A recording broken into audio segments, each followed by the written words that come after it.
Assalamualaikum warahmatullahi wabarakatuh. Halo teman-teman semua, di video kali ini saya Levitania Aina Jannah akan mempresentasikan studi komparasi antara negara Indonesia dan negara Cina. Studi komparasi artinya membandingkan dua negara untuk melihat persamaan, perbedaan, serta tingkat kemajuan berdasarkan kajian ilmu negara.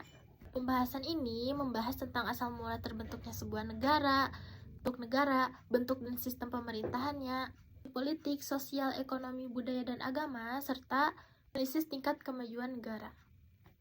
Asal mula terbentuknya negara Indonesia. Indonesia terbentuk melalui perjalanan panjang melawan penjajahan. Kemerdekaan Indonesia pada tanggal 17 Agustus 1945 oleh Soekarno dan Muhammad Hatta.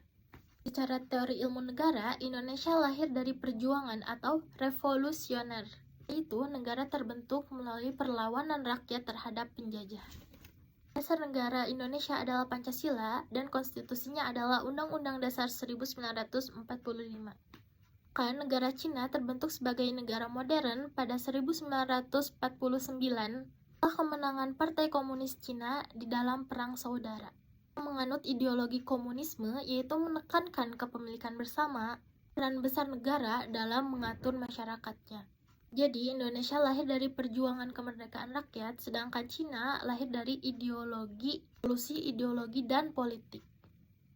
Negara Indonesia adalah negara kesatuan, yaitu kekuasaan tertinggi berada pada pemerintahan pusat, meskipun berada di otonomi daerah. Cina juga merupakan negara kesatuan, tetapi kontrol pusat yang sangat ketat. Daerah di Cina tidak memiliki kebebasan politik seluas di Indonesia. Nah, di sini ada persamaan, yaitu sama-sama negara persatuan. Namun, Indonesia lebih fleksibel karena memiliki daerah-daerah otonom. Untuk sistem pemerintahan, Indonesia berbentuk negara republik dan pemerintahannya presidensial. Sedangkan negara Cina bentuknya republik sosialis dan sistemnya satu partai. Kekuasaan dipegang oleh Partai Komunis Cina. Ada pemilu bebas seperti di Indonesia dan dipilih langsung oleh partai, bukan oleh rakyat. Sini terlihat perbedaannya, kalau Indonesia lebih demokratis, sedangkan Cina itu lebih ke pusat dan otoriter. Di politiknya, Indonesia sistem demokrasi, kebebasan berpendapat dijamin oleh konstitusi. Cina stabil secara politik, tetapi kebebasan berpolitik itu sangat dibatasi. Secara sosial, Indonesia masyarakatnya plural dan majemuk, sedangkan Cina masyarakatnya disiplin, nasionalis dengan kontrol negara yang sangat kuat. Indonesia ekonomi berkembang berbasis sumber daya alam dan UMKM. Cina dengan negara ekonomi terbesar kedua di dunia, industri dan teknologi tentunya sangat maju. Indonesia berbudaya lokal dan sangat beragam. Cina budaya tradisional kuat dan sangat terorganisir, seperti Konfusianisme.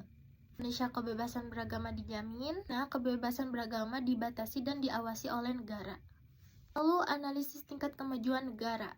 Ini disebabkan oleh negara yang fokus pada industri dan teknologi, kualitas politik yang tinggi, serta disiplin nasional yang kuat. Dari sudut pandang ilmu negara dan hak asasi manusia, Indonesia lebih unggul dalam demokrasi, kebebasan sipil, serta pluralisme. Kemajuan Indonesia bersifat inklusif meskipun lebih lambat.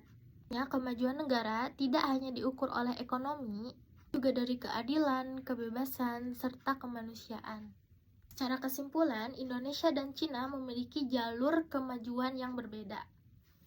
Cina unggul dalam kemajuan dan teknologi, dan Indonesia unggul dalam demokrasi dan keberagaman.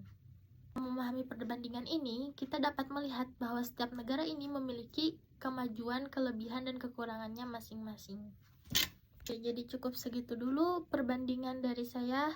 Wassalamualaikum warahmatullahi wabarakatuh.